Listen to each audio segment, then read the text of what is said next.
Hey Internet! So I'm home in Victoria for a couple of weeks now, packing up and getting ready for the big move. And on my way home from Vancouver, just the day before I left, I went over to the MAC store because I knew that Heavenly Creatures had recently come out and I thought it was time for a little trip to MAC. I haven't been for quite a while because I know that every time I go, I buy stuff and I buy some more stuff. I'm kind of addicted to MAC, and their limited edition collections can be really addictive, but I haven't bought anything from any of their collections for quite a while now, and this one seemed like a good one to take the plunge with. So I got two things from that collection, and then I got a whole bunch of other things that aren't limited edition as well. So the first thing I got is an eyeshadow called Aurora. This is a mineralized eyeshadow, and I do really like the mineralized formula for eyeshadows. And it doesn't hurt that they look so pretty in the pan. You can see this one is no exception.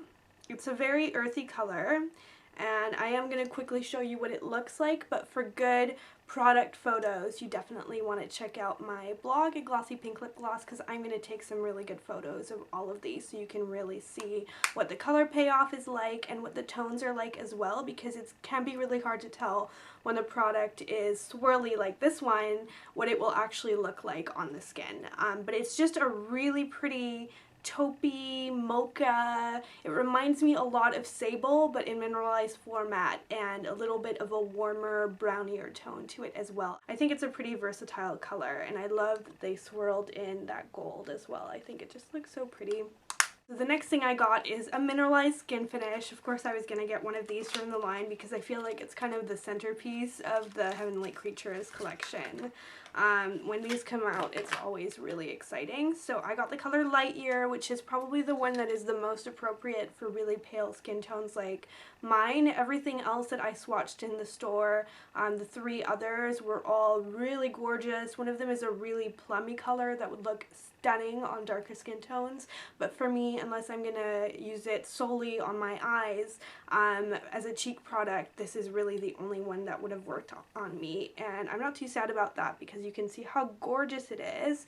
Light Year is just basically a non-blush version of NARS's Orgasm or Benefit's Coralista. It definitely has a lot of peach and gold running through it. You can see it in the pan right here, and I'll again swatch it for my blog on my skin so you can see what it looks like. But I am wearing it right now just at the tops of my cheekbones. It's not pigmented enough to wear as a blush, and it's also very, very glowy, so I wouldn't recommend using it like that or hoping to use it like that. I know some of the mineralized skin finishes are sort of subtle enough that you can do that, but I don't think that this is one of them. But as a highlighter color, I love it. I think it's really gorgeous. It really has a nice smoothness to it. So moving on to regular things that I got that are in the permanent collection. The first thing I got is a lip liner, and I am not a lip liner girl. I never really use it under my lipstick. I find that it just adds an extra step that's not really necessary for me. It can really help to make your lipstick last longer, but I find that I just don't do it. But I bought one anyway, and the reason I bought this is to perform the lip liner trick on myself. You guys know those kind of natural, no makeup looks. I love that. I love an effortless looking lip that doesn't look too sticky or too done, but still has some color to it. So I purchased a color that is the exact color of my lips within a half a shade, and the color for that for me is Whirl. You can see the color on the end and the tip, and I am wearing this right now. I just put a thin layer of it on, filled in my whole lips. Never fill in just the outside of your lips because that will leave a trace. Even if you cover it with lipstick, when the lipstick wears off, it's going to leave that outline, and that is not good.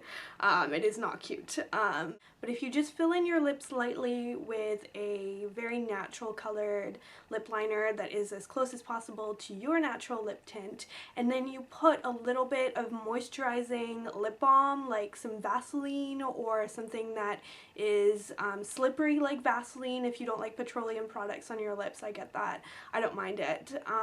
But you could also use a clear lip gloss or any kind of thin lip balm, so not a thicker waxy one like EOS, which I really like, but not for this. And you just put a thin layer of that and just kind of blend everything in. It's really fast, it's really easy, and it looks so nice and natural. It really looks like you're not wearing anything on your lips, and they just look extra good that day. So I love that trick, and this is a perfect lip liner for me to be able to do it with. I am a die-hard fan of the Anastasia Brow Duo, the 2 powders in the color Brunette. I use that to fill in my brows every single day, even if I'm not wearing any other makeup. It is the one product that I find really makes me look pulled together and awake and defines the outside of my eyebrows, which is a little bit naturally thinner. But lately I've been kind of figuring out that powder sticks to cream really well, so if I just kind of lightly feather in little tiny strokes on the outside of my brows with a pencil before I use my powder, it will just stay that much better, and I need to use less powder as well, and so it looks that much more natural because the powder sticks to the creaminess of the pencil. And I know everybody loves lingering. I think lingering is a gorgeous color, but my hair is very, very dark, so Stud, which is a dark brown without any red to it, is a much better color for me because it has that cool tone to it, and it just matches my eyebrows. And everything else I got is eyeshadows. I got 4 eyeshadows because I'm obsessed. And the first one I got is actually a Pro color. I've never tried the Pro Longwear eyeshadows. The main reason being that they used to only be sold at the Pro stores, and I don't really go to those. I don't have one near me.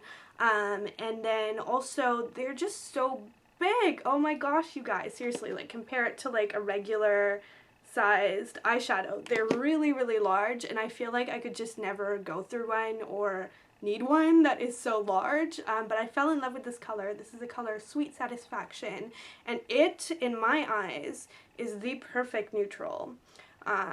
Just swatching it right now. I will take some swatches of this one because it is just going to disappear on camera, but it is the most gorgeous creamy beige. It is like a more natural version of MAC's Woodwinked, a less pink version of All That Glitters. It's kind of unlike anything I have in my collection, and I love this as an all over the lid color. I'm wearing it right now and I'm in love. I think it is really, really pretty and very pigmented and smooth, and I'm going to use this so much that maybe I eventually will go through it. We'll see. But my overall impression, first impression of Sweet Satisfaction in the Pro Longwear formula in general is a really good one, much better than I would have hoped, I guess. Next, I just got a boring one. I never buy these, but I should buy them more because I actually love the way matte eyeshadows look. I think they're really gorgeous when applied all over the lid, and as a best friend color as well to blend out any crease colors. But a matte eye look for me is so useful and versatile because it's just really office appropriate and classic and natural, and I love that. So I purchased Omega, and I love it because it has a cool tone to it, which is unusual. It's hard to find good cool toned eyeshadows, but it's not gray. It doesn't have too much gray to it at all. Then the penultimate eyeshadow I got is Naked Lunch, and this is a little embarrassing. Maybe I've waited till the end side of this video to mention it because I know everyone and their cat has tried Naked Lunch, but this is my very first Naked Lunch because whenever I go to the MAC counter I swatch All That Glitters by mistake because I already have it. I've had many of those. And then I swatched Naked Lunch and they look the same, like identical the same. And let me tell you, despite my own previous judgments, they are not the same. Naked Lunch definitely has more pink and less gold to it, and it's a little bit smoother as well. It is a frost as well, but it just is a little bit lighter, a little bit pinker, and again, check out my website for good swatches of these because I'm swatching it here but you can't really tell. But in the pan it's just really pretty. It's a lovely highlight color if your skin has a little bit more pigmentation than mine. For me it's really just a beautiful, easy, all over the lid color. It has a hint of pinkness to it but not so much that it looks very pink like Jess does. It's just a really, really nice classic color and I can see why everyone loves it. And I am jumping on the Naked Lunch bandwagon, which sounds kind of creepy, but anyway, I love it. And then the very final thing I got is something I've been wanting to try for a while, but never did because it is very purple. This is MAC's Parfait Amour eyeshadow, which is also a frost, but it's a particularly smooth frost with a periwinkle blue tone to it, and you can see it there. I think that will probably give you a pretty good indication of what it looks like. It is just the most beautiful color, and I am a little bit color shy sometimes with my makeup, which is why I've never bought it before. But finally I did. I thought it would just be really fun to wear during the summer, all over the lid, blend it out maybe with something like Omega to make it look a little bit more natural, a little bit more blended, and I love it. I haven't actually tried it yet, but I keep looking at it lovingly over and over because I'm happy that I finally have it in my collection. That is it for this MAC haul. I will see you guys in my next video. Bye!